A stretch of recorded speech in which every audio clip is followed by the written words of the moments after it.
equals to, oh, I don't know, e to the x cosine y.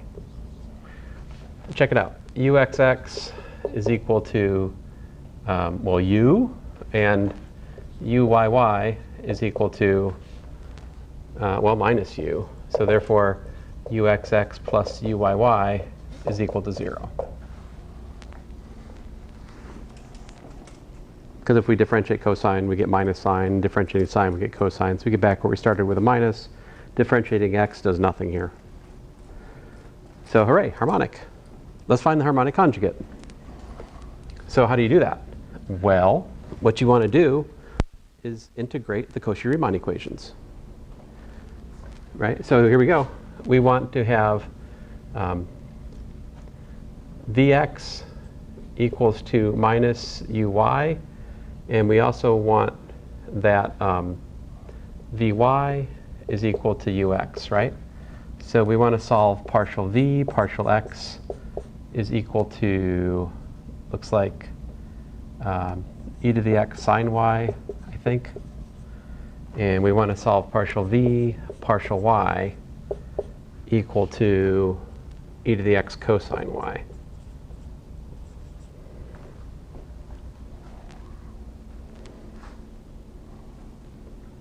So what's the solution to these? How do you solve those? Like integrate this, right? With respect to x. We get v is equal to e to the x sine y plus some function which is possibly a function of y. Integrate with respect to y, and we get v is equal to e to the x sine y plus some function which is possibly a function of x. So apparently the answer is, if you look at these, put them together, we have v equals to e to the x sine y.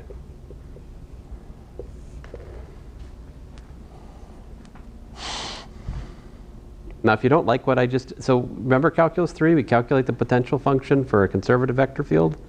That's the calculation I'm doing right now.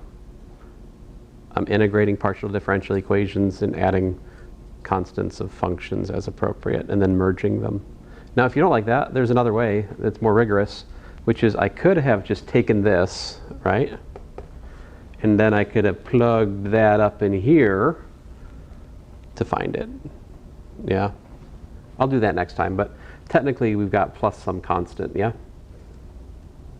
There could be plus some constant there, a real constant. So what's my u plus iv here? Looks like I've got e to the x cosine y plus I times e to the x sine y plus some constant, right? Can you recognize? Yeah, yeah. This is e to z plus plus ic.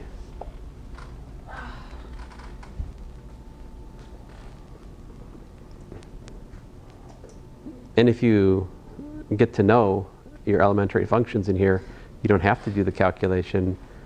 You can just write down, oh, I know that. That's my familiar friend, the real component of the imaginary of the complex exponential function. Done. Let me show you that technique for another one. Example 3. My u is x squared minus y squared. My v is what?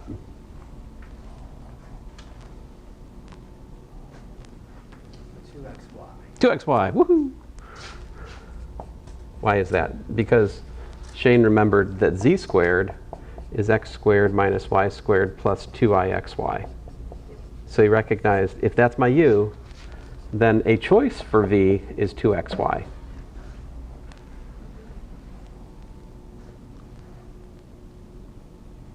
This is also known as guessing. So guessing is always easier than deriving if it works. Right? The more you know. Let's work on another one. Yeah?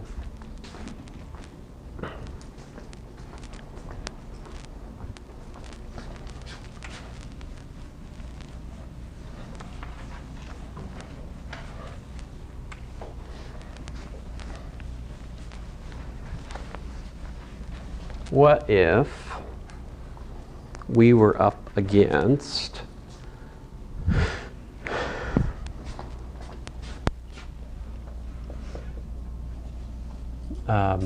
u equal to the natural log of the square root of x squared plus y squared. I may regret this example.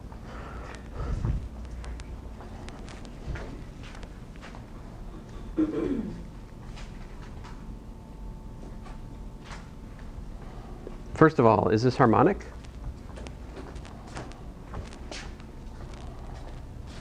So you could rewrite this as 1/2 natural log of x squared plus y squared, right? And so like ux is, well, it's 2x over 2 times x squared plus y squared, also known as x over x squared plus y squared, yeah? And likewise, uy is y over x squared plus y squared, right? What's uxx? We've got x squared plus y squared minus x times 2x divided by x squared plus y squared squared, yield quotient rule. And uyy is x squared plus y squared minus y times 2y over x squared plus y squared squared. It looks like all hope is gone, but if you sort things out here, uxx plus uyy is what?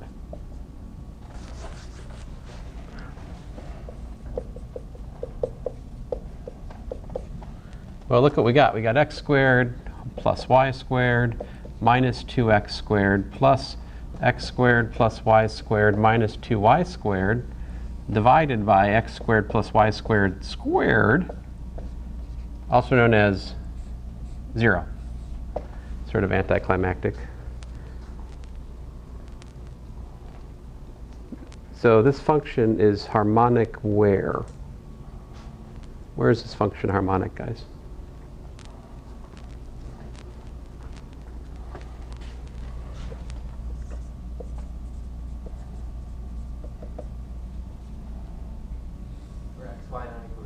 For x, y not equal to 0, so on the punctured plane, right? We'd like to find the harmonic conjugate. What do we have to solve? We're trying to solve then, we want v such that what? Such that ux is vy and uy is minus vx, right? That's the deal. So we'll start with the ux equal to vy. So we've got partial v, partial y is equal to ux. Ux was x over x squared plus y squared, right? So that says that v is equal to the integral of x, let us say, I'll use a partial y to indicate the kind of integration that's going on here. By that I just mean I'm integrating y holding x fixed. How do you do that integral?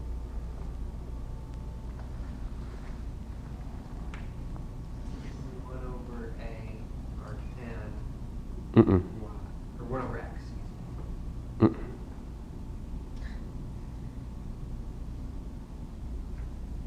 The integrations with respect to y.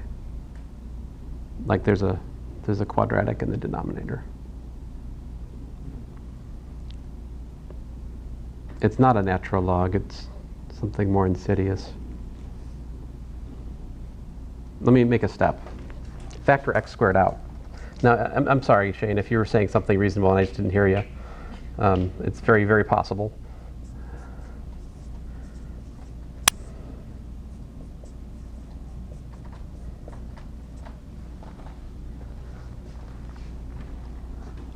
So x out of the top, x squared out of the bottom, but x over x squared is 1 over x.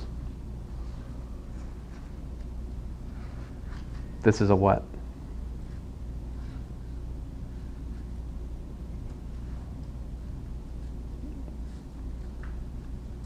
what if I was to say the integral of du over 1 plus u squared? Then let me make it a w since we already got a u at play here. This would be inverse tangent w, right? Plus a constant. So this is a, but I've got the 1 over x here, right? So that means I think if I make a w equal to y over x substitution, then I think I have to multiply by, well, I've already got the x. So I think this is literally just inverse tangent of y over x, if I'm not wrong.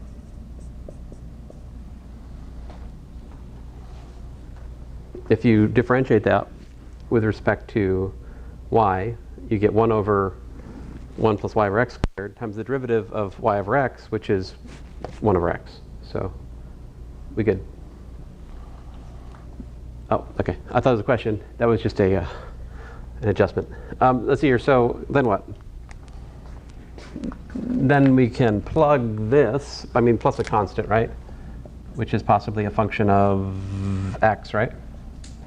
So then plug that into the other one, right? uy was what? Y over x squared plus y squared. And I'm supposed to have that equals minus vx, right? This is v. What is minus vx? Well, you've got your dc1 dx, right? I'll do that first. It's the easy part. Because x only has c1 only has an x dependence, so that's the total derivative there. What's the partial derivative of this with respect to x? Well, it is 1 over 1 plus y over x quantity squared times the derivative of y over x with respect to x, which is minus y over x squared. See, because the derivative of the reciprocal of x is 1 over x squared with a minus. But then what happens there?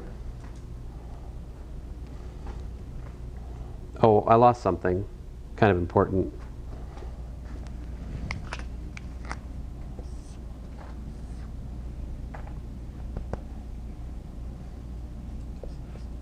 Minus. So what all happens here is that this is equal to that. Thus what? dc1 dx is just equal to 0. So we just get c1 as just a constant. And what does this all mean? It means that we got v is equal to the inverse tangent of y over x. And what's my u plus iv now? Natural log the square root of x squared plus y squared plus I times inverse tangent of y over x.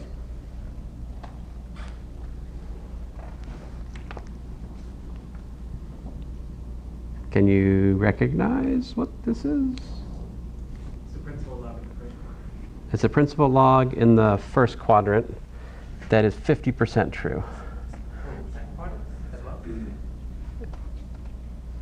Now it's 0% true. If we take off, I mean, if we count it, I don't know, wrong quadrant, but right idea, but I know the quadrants are numbered weirdly. 1, 2, 3, 4. So only quadrants 1 and 4 is where the angle. This only works in quadrants 1 and 4. So yeah, this is I arg z indeedly doodly for the real part of z greater than 0.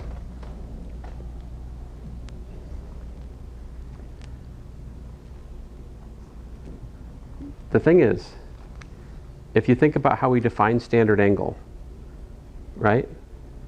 How does it go? It's inverse tangent of y over x, either plus or minus pi, depending on conventions and stuff, right? So every place where x is not equal to 0, the derivative of the angle function, it's still this. It's exactly what we did here. So like while this calculation is technically only legitimate for quadrants 1 and 4, it equally well applies to quadrants 2 and 3. But the issue, again, the reason that it doesn't work the whole way around is that discontinuity of angle. So this is a very interesting example in the sense that we get its harmonic on the punctured plane, but we can't actually get a harmonic conjugate. So what I'm trying to say is the integration we did here doesn't take full advantage of what's possible. What's possible is to get an angle function which goes like all the way around. You're like, well, x is, you just told me that the standard angle is defined by inverse tangent of this, which has a division by x. We can't ever get x equal to 0. Yeah, well, that's true, but you can also make formulas for the standard angle in terms of a cotangent, inverse cotangent of x over y, and that will cover the x and then the positive and negative y axes. But what you can't do is you can't, my point is you can get an angle function whose derivative is this thing, whose matches this, the necessary derivatives here. You just can't get the angle to be continuous all the way around. All right, and the reason that our answer only worked for positive reals is just a quirk of our choice of inverse tangent. All right, but no matter how you try to solve this problem, you'll never be able to get a harmonic conjugate that exists on the whole punctured plane. Because if you did, that would mean that this, which is of course the principal logarithm, was continuous on the whole punctured plane, but it can't be. I mean, also, if we did this a different way, we wouldn't get the principal logarithm here. We could end up with a different branch of the logarithm.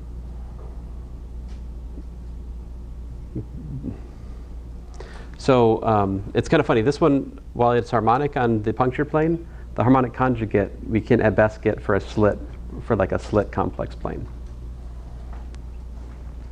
But anyway, that's how you find harmonic conjugates. You take a function that you have, and you simply just solve the Cauchy-Riemann equations for the missing piece. That's it. So it's a pretty standard test question. I always have like a couple of these on test 1. Usually one is like guessing, like I did for example 3, and the other one's actual calculation, more like example 2, less like example 4. Like the integration example 4 is kind of tough, right? Are we out of time? I feel like we're out of time. Yeah. Oh yeah, we're out of time.